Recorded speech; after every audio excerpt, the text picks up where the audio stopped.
And the next stock to consider is EOH, which is the largest enterprise application solution provider in South Africa. That's things like SAP, R3, and the likes. It's grown organically through its own core businesses, but it's done an awful number of acquisitions, an awfully high number of acquisitions. What I mean, not awful, they've been good acquisitions.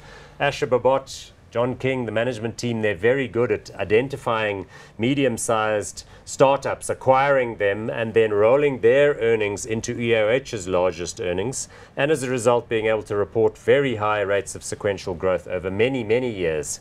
Market capitalization, 20.6 billion rand. That tells you how successful they've been. Price earnings ratio, 26.2, dividend yield 1%.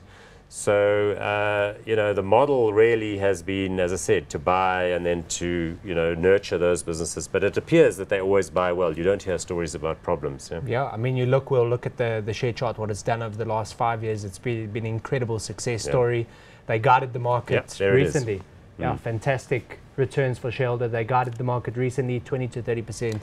Yeah, so that little pickup at the end is related to what I think was for many shareholders a relief. Yeah. Absolutely. So results are tomorrow. Yeah. So we'll see. It does always trade on an expensive PE, but it manages to deliver. And bar the little recent blip, I think it's proved itself to be successful. So by virtue of being the largest, that means that they've got all of the sort of corporate clients. They've got people embedded at the big banks, teams working on solution upgrades, people working on, business process redesign projects, people tweaking systems, because a lot of companies don't just have some simple IT system. They've got like 4 or 5. And then there's drama getting them to talk to each other, and they've got developers who are working on specific projects. And that's not even to talk about security, compliance-related solutions. There's an enormous amount of work to be done. Exactly. They've been good. They've entrenched themselves on that value chain very, very well.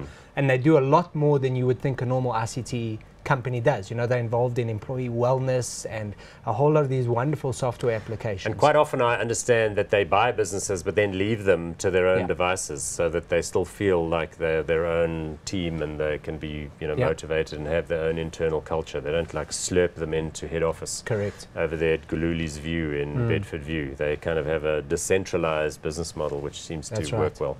Okay, but we know that these roll-up models do require the continuing ongoing. We'll see with the results tomorrow how it's going to look.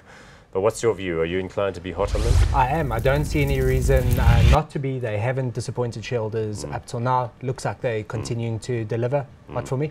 Okay, good. I'm going to go hot too.